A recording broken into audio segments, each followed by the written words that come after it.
বন্ধুরা সবাইকে আসসালামু আলাইকুম। আশা করছি সকলে ভালো আছেন। বন্ধুরা আজকে দেখাবো কিভাবে আপনারা সহজেই ঈদ উল ফিতরের পোস্টার তৈরি করতে পারবেন আপনার হাতে থাকা স্মার্টফোনটি দিয়ে। তো কিভাবে এই কাজটি করবেন সেটা দেখতে হলে অবশ্যই ভিডিওটি প্রথম থেকে শেষ পর্যন্ত দেখতে হবে। ভিডিওটি শুরু করার পূর্বে যদি চ্যানেলে নতুন হয়ে থাকেন অবশ্যই চ্যানেলটিকে সাবস্ক্রাইব করে পাশে থাকা বেল আইকনটি এনেবল করে দেবেন। তো চলুন ভিডিওটি শুরু করা যাক। সো বন্ধুরা প্রথমে আপনাদেরকে একটি অ্যাপ্লিকেশন ডাউনলোড করতে হবে, যেটার লিঙ্ক আমার ভিডিওর ডেসক্রিপশন বক্সে থাকবে, সেখান থেকে আপনারা ডাউনলোড করে নেবেন। এবং আপনার একটি ছবি লাগবে, যে ছবিটার ব্যাকগ্রাউন্ড রিমুভ করতে হবে। কীভাবে আপনারা সহজে ব্যাকগ্রাউন্ড রিমুভ করতে পারবেন সেটা আমি আগে আপনাদের দেখাই। তো আমি এখন যে কোনো ফটো সেখান থেকে ব্যাকগ্রাউন্ড রিমুভ করে নিচ্ছি, যে ওয়েবসাইটের মাধ্যমে আমরা ব্যাকগ্রাউন্ড রিমুভ করে থাকি। তো প্রথমে আপনারা চলে যাবেন ক্রোম ব্রাউজারে। আপনারা চাইলে অ্যাপ্লিকেশনটি ডাউনলোড করে নিয়ে দিতে পারেন, সেটার লিঙ্কও আমি ডেসক্রিপশন বক্সে দিয়ে রাখবো। আমি ওয়েবসাইট থেকে এটা রিমুভ করে নিচ্ছি। remove.bg এই ওয়েবসাইটটিতে চলে যাবেন। দেন এখান থেকে আপনি যে ফটোটার ব্যাকগ্রাউন্ড রিমুভ করতে যাচ্ছেন সেটা সিলেক্ট করবেন। তো আমি এখান থেকে আমার ফটোটা সিলেক্ট করে দিলাম। দেখতে পাচ্ছেন এখানে আমার যে ফটোটা রয়েছে সেই ফটোটা সিলেক্ট করে দিলাম, এবং আমি এই ফটোটার ব্যাকগ্রাউন্ড রিমুভ করতে যাচ্ছি। তো এই ফটোটা আমি যখন সিলেক্ট করলাম, দেখতে পাচ্ছেন সুন্দরভাবে আমার ফটোর কিন্তু ব্যাকগ্রাউন্ড রিমুভ হয়ে গেল। তো এখন আমি এইখানে ডান পাশের দিকে দেখতে পাচ্ছি, বাম পাশের দিকে দেখতে পাচ্ছেন একটি ডাউনলোডের অপশন। তো এখান থেকে আমি এটা সিম্পলি ডাউনলোড করে নেব।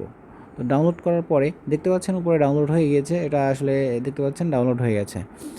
তো এখন আমি যে অ্যাপসটি ডাউনলোড করে রেখেছিলাম সেই অ্যাপসটিতে চলে যাচ্ছি। তো অ্যাপসটি হচ্ছে পিক্সেল ল্যাব। তো এইটা আপনারা ডাউনলোড করে নেবেন। ডাউনলোড করার পরে এখান থেকে আপনারা আপনার যে আমি বলেছিলাম আপনাদের কিছু পিএনজি পিকচার ডাউনলোড করে রাখার জন্য, তো সেটা আমার ডেসক্রিপশন বক্সে আছে, সেখান থেকে ডাউনলোড করবেন। তো আমি সেখান থেকে একটি ফটো ইনপুট করছি। এখানে দেখতে পাচ্ছেন আমি প্রথমেই এই পোস্টারটা ডাউনলোড করে নিচ্ছি। তো ডাউনলোড করে নেওয়ার পর দেখতে পাচ্ছেন এরকম চলে আসবে। দেন এখান থেকে আপনারা কী করবেন, এখানে প্লাস আইকন দেখতে পাচ্ছেন কর্নারের দিকে প্লাস আইকন, তো এই প্লাস আইকনে ক্লিক করে দেবেন। তো প্লাস আইকনে ক্লিক করার পরে এখানে ফ্রম গ্যালারি আছে, ফ্রম গ্যালারি থেকে আপনার আরও একটি পিকচার এখানে অ্যাড করতে হবে। আমার যে ফটোটার ব্যাকগ্রাউন্ড রিমুভ করেছিলাম সেরকম সেই ফটোটা আমি এখন সিলেক্ট করে দিচ্ছি। এখানে বলে রাখা ভালো যে আপনার যে ফটোটার আপনি ব্যাকগ্রাউন্ড রিমুভ করবেন সেখানে একটা জিনিস লক্ষ্য রাখবেন, যে এই সাইডের এবং এই সাইডের মানে হাতটা একটু যেন দেখা যায়। আমার এটা যেহেতু পাসপোর্ট সাইজের ছবি, এই জন্য অতটা ভালো হবে না। আমি তারপর আপনাদের দেখানোর জন্য এটা আর কি ইউজ করতেছি। যাই হোক, এখন তারপর এটা সিলেক্ট করবেন। তো আমি এখানে গোল্ড শেপ টাইপের দিয়ে দিচ্ছি। আপনারা আপনাদের মতো সুন্দরভাবে দেবেন, যেভাবে আপনাদের ভালো হয় সেভাবে দেবেন, সমস্যা নেই। দেওয়ার পরে এখানে দেখতে পাচ্ছেন সুন্দরভাবে ছবিটা সেট হয়ে গেছে। তো ওই ছবিটা আমি এখানে আমার ইচ্ছা মতো আমি ছোটো বড়ো করে নিয়ে এখানে কাস্টমাইজ করে বসিয়ে দেবো। এখানে যদি আপনারা ফুল ছবি দেন তাও দিতে পারবেন, কোনো সমস্যা নেই। এখানে এটা দেওয়ার পরে দেন তারপরে এখানে আমি আরও কিছু পিএনজি ফটো ডাউনলোড করে রেখেছিলাম, সেখান থেকে আমি আর একটা ফটো সিলেক্ট করছি। যার এখান থেকে আমি যদি ফটোটা সিলেক্ট করে দিই, তাহলে এখানে দেখতে পারবেন যে একটা লেখার অপশনের মতো রেখেছি, যেখানে আপনি কিছু লিখতে পারবেন। তো এখানে এটা আমি সুন্দরভাবে বসিয়ে দেবো, সাইজটা ঠিকমতো টেনে ধরে বড় করে নিয়ে এখানে বসিয়ে দেবো। দেন এখান থেকে বসানো হয়ে গেলে এটা আমি এখন ছেড়ে দেব। দেন এখান থেকে আপনি আপনার ইচ্ছা মতো এখানে যা ইচ্ছা লিখতে পারবেন। যদি এই ফটোটা একটু বড় হতো তাহলে দেখতে অনেকটা ভালো লাগতো।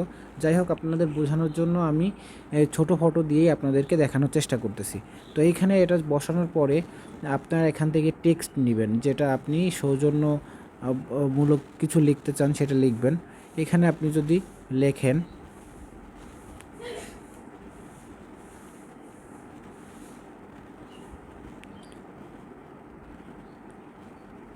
এখানে আমি আমার নাম দিয়ে দিচ্ছি।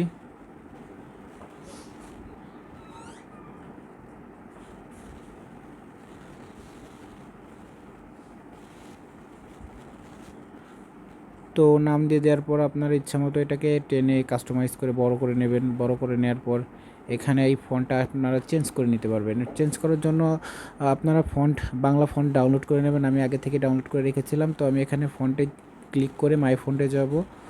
তো এখান থেকে আমি মাই ফন্টে ক্লিক করে যে মাই ফন্টটা আমি ডাউনলোড করে রেখেছিলাম, এই ফন্টগুলো এখান থেকে ক্লিক করে দিলে দেখতে পাচ্ছেন এই ফন্টগুলো কিন্তু চেঞ্জ হয়ে যাচ্ছে। তো এখান থেকে আপনারা চাইলে আপনাদের মন মতো অনেক কিছু লিখতে পারবেন। লিখে আপনারা এই ঈদ উল ফিতরের যে পোস্টারটা এটা সুন্দরভাবে তৈরি করে নিতে পারবেন।